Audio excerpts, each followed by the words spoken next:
जिल्हा परिषदेच्या समाज कल्याण अधिकाऱ्याच्या आदेशाला केराची टोपली। सोलापूर जिल्हा परिषदेतील गंभीर प्रकार पुन्हा एकदा समोर आला आहे। बंद असलेल्या वसतिगृह चालकांनी अनुदान लाटल्याच्या तक्रारीवर दिलेल्या जिल्हा समाज कल्याण अधिकाऱ्यांच्या आदेशालाच पंचायत समितीच्या अधिकाऱ्यांनी केराची टोपली दाखवल्याचा धक्कादायक प्रकार उघड झाला आहे।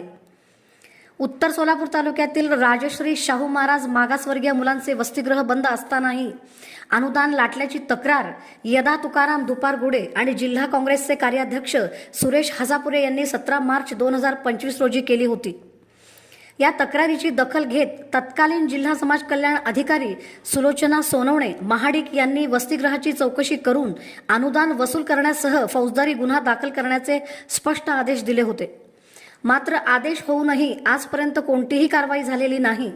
वसतिगृहात एकही विद्यार्थी नसताना, एकही कर्मचारी नसताना, अनुदान काढल्याचा ठपका असतानाही प्रशासन गप्प असल्याचे संशय अधिक बळावला आहे। गेल्या 3.5 वर्षापासून जिल्हा परिषदेत प्रशासक राज सुरू असून अनेक घोटाळ्यांवर पांघरून घातले जात असल्याची चर्चा आहे। समाज कल्याण, दिव्यांग, प्राथमिक शिक्षण आणि ग्रामपंचायत विभागातील चौकशी अहवालही दाबले जात असल्याचा आरोप आहे। आता जिल्हा परिषदेची निवडणूक तोंडावर असताना हे प्रकरण पुन्हा तापणार असल्याची जोरदार चर्चा सुरू झाली आहे। प्रशासन नेमकी कारवाई कधी करणार असा सवाल उपस्थित होत आहे।